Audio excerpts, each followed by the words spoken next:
now in the Arabic as Lut. There is some difference between the biblical scholars whether or not Lot was a prophet or not. A lot of them say he was not a prophet. But regardless, God saw him important enough to put him in his book. So he's worth talking about. Lot was sent to the people of Sodom and Gomorrah, who many of you may know.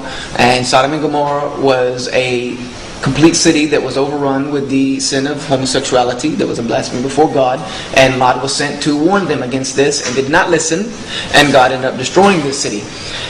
There's another story about Lot that's not really so prestigious. And luckily there's not children in here, because when there's children around, I have to tone down the language of the story because it's not really PG. It's not even PG-13, which we have. It's not even. I think you would have to put an M before it, like they have here. Mature audiences. You would need some ID to be able to give you the story in its full language. The story is about Lot and his two daughters, and Lot's two daughters were concerned because Lot was growing old and he had no sons. He had no one to carry on his lineage. So his daughters decided to fix the problem. And the way they fixed the problem was that the oldest daughter, and this is directly from the Bible, you can go and find it. Lot's oldest daughter got Lot intoxicated, got her father intoxicated one evening, and slept with him, and became pregnant by him. And then just to make sure there was a 50-50 chance that a son would happen, the youngest daughter did the same thing the next night. She got Lot intoxicated and she slept with him and became pregnant by him. Now I'm like, wow, the story is getting worse and worse by the messenger or by the prophet or by the story. It's getting worse. Now we have someone whom we as Muslims call a prophet. He is a prophet of God, because a prophet is someone who is chosen by God to give a message to humanity. And this is the description of Lot in the Old Testament. We have a prophet of God now committing incest with his daughters. So now I'm intrigued at the stories of the prophets, and I begin to read a little more quickly. Even though I'm focusing as much as I can, there are parts that I'm going over quicker because I don't really see a lot of use for them in what I'm trying to accomplish. There's even a book like the Book of Ruth that I don't even really understand to this day why it's even in the Bible. It's a love story. The word God is not even in the entire book. It's like a romance novel from beginning to end. But what caught my attention more than anything, and really put as they say, the straw that broke the camel's back, was the story of Solomon and the story of David.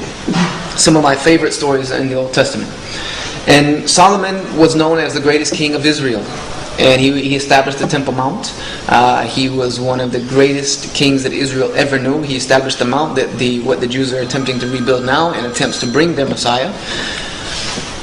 But there's another story about Solomon that's not as prestigious. It is said that Solomon once became so weak in his faith that he worshipped idols. And this is in the Old Testament, that Solomon turned to the gods of the idol worshippers. And so I caught myself and said, wait a minute. What about the people who followed Solomon? If they would have followed him in his idol worship, would have they been right or wrong? Because he is God's prophet, by the way. They are supposed to follow him. So if they follow him in idol worship, how could God have punished them? And then I got to the story of David. And we know, how many of you have heard the story of David and Goliath? David killing Goliath. It's one of the most famous stories. Beautiful story. The story out of the Bible is very beautiful, even like the story that's in the Quran, where David approaches Goliath, and the dialogue that takes place between David and Goliath is very amazing. But there's another story about David that's not as prestigious, and it's the story about David and a woman named Bathsheba. Bathsheba was a woman of astute beauty of her time, and it is said that David saw her one day, whatever, sunbathing or whatnot. He decided this woman was so beautiful, he had to have her. So he slept with this woman named Bathsheba. The only problem with the story is that she's married to one of the commanders of his army named Uriah. So David has just committed the sin of adultery, which is punishable by death according to his own law. And now David feels bad for what he's done, and he decides he needs to fix it. He has to fix the problem. He does not repent to God and seek to become better, any of these things. He decides the way I'm going to fix it. He decides that he's going to fix it, and the way he fixes it is he sends a letter to his army, who were fighting in Philistine at the time. And he says that in the letter, when the battle becomes fierce, for everyone to abandon Uriah and leave him, so that he dies. And he was killed.